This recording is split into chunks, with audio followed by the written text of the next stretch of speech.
Денеска, браќи и сестри, се совпаѓаат многу настани.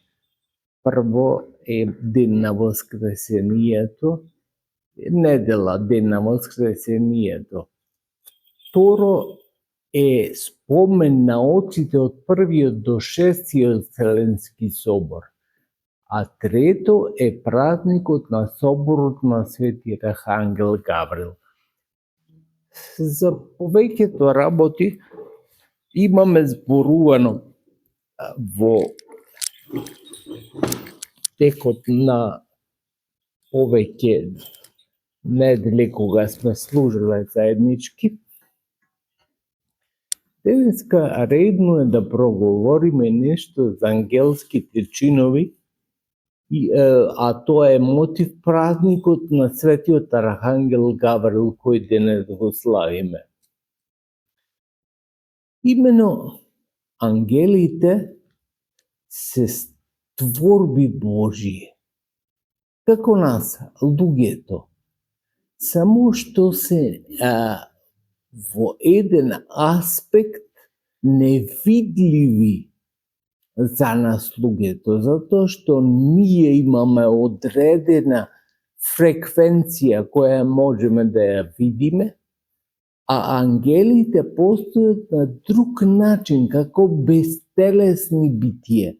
Ние, значи, го гледаме телото и го забележуваме телото кај луѓето и гледаме каде се наоѓа нечие тело.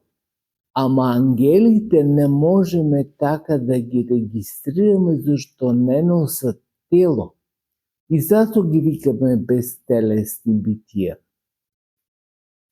Меѓутоа, како творби Божји, Господ ги создаде сите заедно да сожителствуваат, и ангелите и луѓето.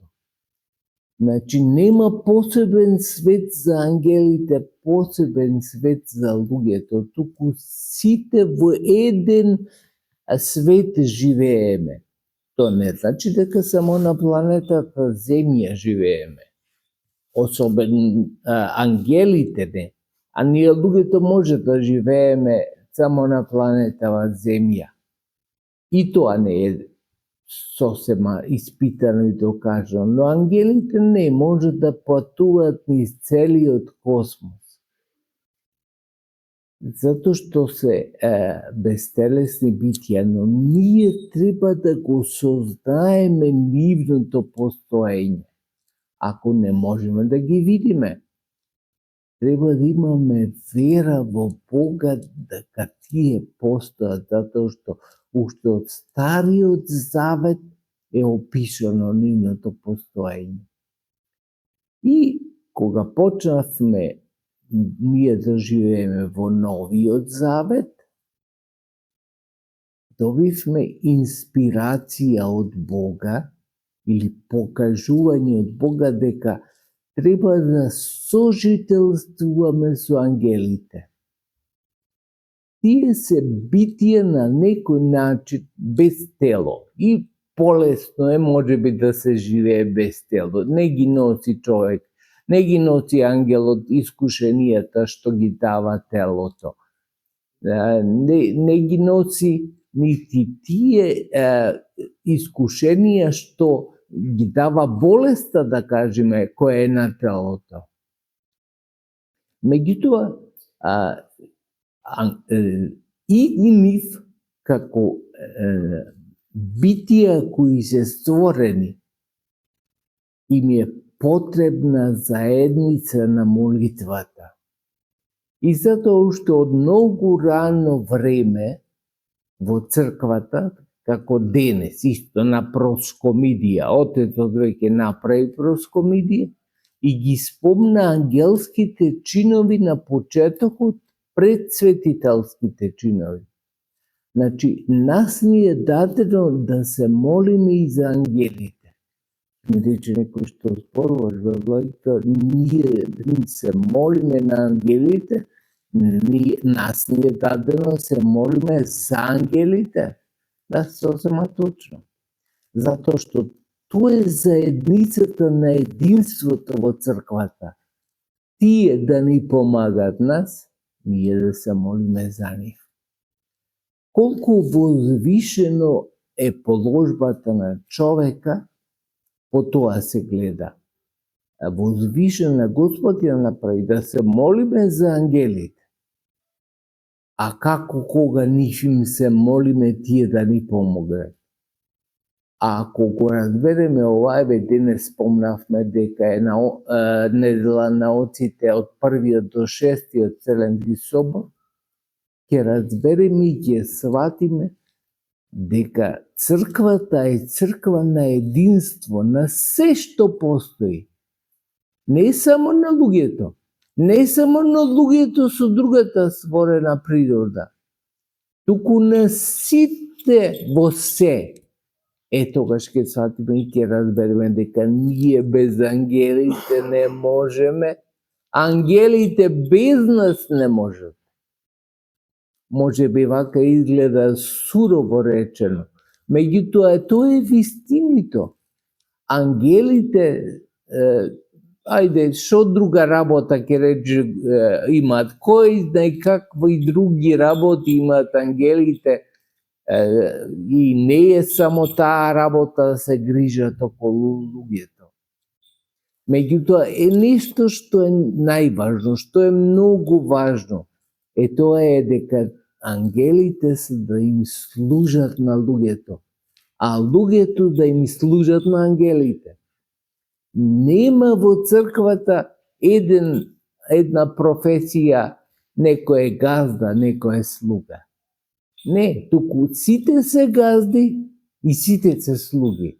И тоа го гледаме во заедницата со ангелите, ние сме и газди, зашто носиме потешко бреме, се молиме за ангелите, ама сме и слуги, затоа што од нив чекаме помор во најтешките моменти во животот.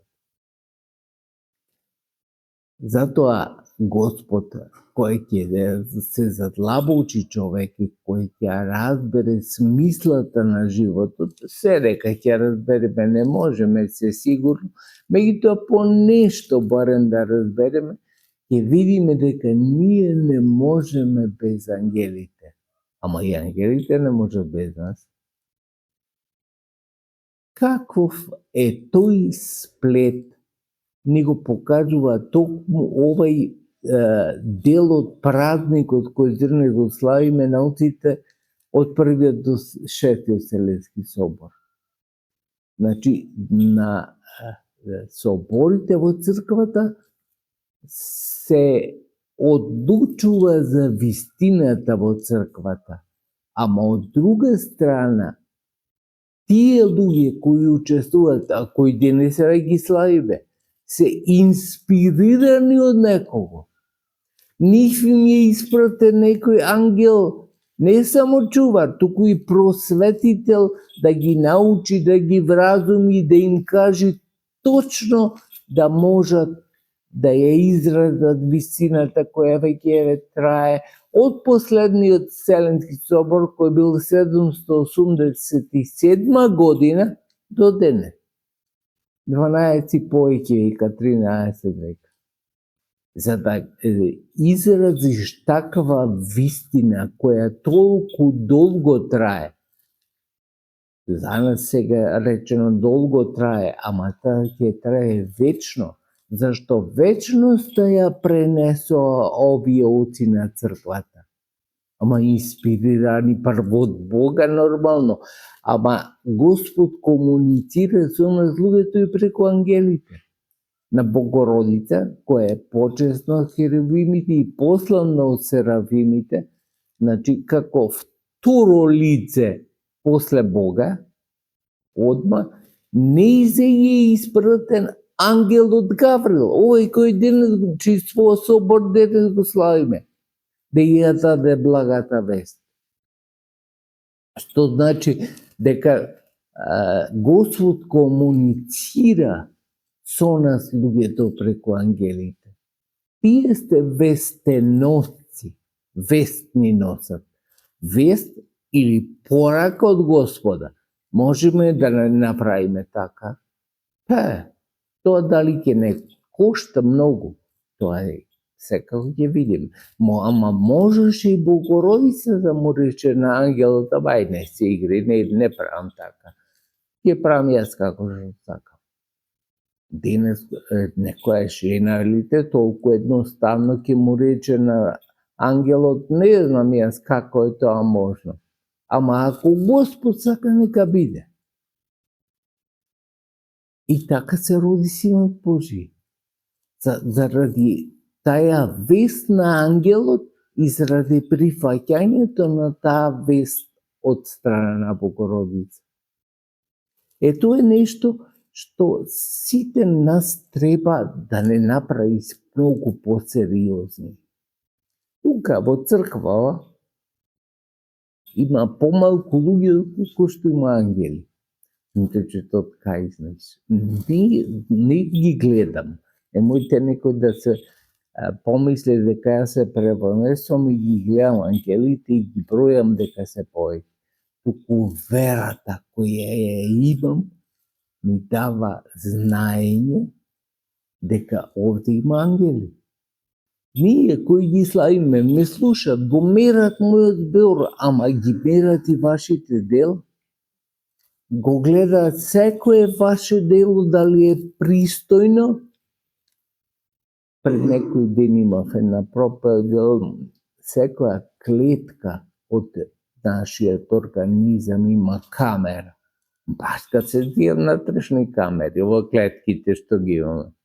Има и ангелите камери доволно што не гледат и се запишуваат. Денеска многу лесно е да го разбереме ова што го зборувам. Пред неколку години или десетци потешко беше, затоа што не запишуваше камерата и немаше камери кои запишуваат и видео, и гласовен звуки, не знам.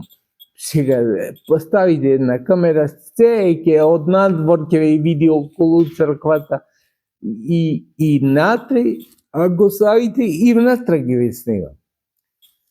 Така не снима, браќа и сестри, целиот наш организам. Ама особено и ангелските очи. Ангелските очи се како камери, не гледат и бројат оде, колку души се оде. Толку. А зошто село спие? Зошто нема други луѓе во црквата? Затоа што сакат во недела да преспијат. Ако преспијат, нека преспијат. Еднаш ако го прават, им простиме. 2 пати ако правиме, ќе им простиме. А ако го научиле животот цел, да не сватат дека неделата е ден посветен на Бога, си го промашиле живот. Затоа е потребно да имаме сериозен пристап кон Господа.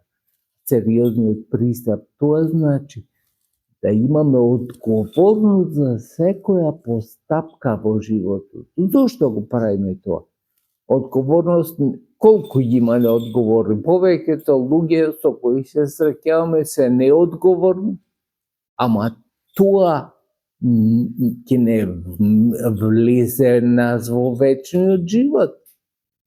Може да се гради иднина со неодговорни личности. Да дојде некој, колку има денес син, на таткото ќе му паркоци, донеси ми чаша вода, ќе рече таткото, тебе ќе ти носам чаша вода. И тоа го има, а тоа го има заради неодговорноста. Тој татко не го научил детето, а како ќе го научи детето, кога тој сам себе си не се научи. Гледате денеска старци, бели во брадата и во косата, псујат повеќе од кочијашите. Не шо личи тоа кој ќе погледнеш и тој ќе го воспита детето. И тој ќе му каже некоја вредна работа на детето. И детето утре треба него да го гледа и да го негува во староста. Како? Кога тој ништо паметно не направил. Одел само го собирал тутунот, го продал и мислел цел живот е во тоа. Ќе ги собери парите од тутунот, ќе му даде школување детето и големи чуда, а детето ќе остане нешколувано. Затоа што е потребно она што е најважното, најсуштинското, да го гледа од родителите, да го гледа во домот, да го гледа тие како го живеат. Тоа е најдобрата лекција. Другата лекција е споредна. Дури и за попот, ако се слушале тоа важи, вели попот не ме гледај шо правам. Слушај ме што ти кажувам, ама како? Скоро е невозможно јас сега да ви кажувам една вистина, што мислам дека е вистина, а да слушате за мене, не да ме гледате дека ништо не правам од тоа. Што ќе биде од таа поука која ви ја давам? Потребно е да го извршува човек она, или да го сведочи, да речеме, она за кое и самиот јамчи дека е вистината. Ете, браќи и сестри, во Христа Господа учиме многу вистини, затоа што се тие вистини кои се вечни. Тие не се вистини за ефимерни, за денес важат, утре не важат, или ќе ги промениме законите, денес важат некои закони, утре не важат. Се треба да знаеме дека се прави во заедницата со Господа вечно. Ништо нема што не е трајно и вечно. И затоа ви посакувам милоста Божја да биде со сите вас. Секогаш таа да ве чува, да ве храни во сите дни на вашиот живот, а вие секогаш да ја слушате волјата Божја, зашто таа е спасителна во сите векови. Да се здрави и живи.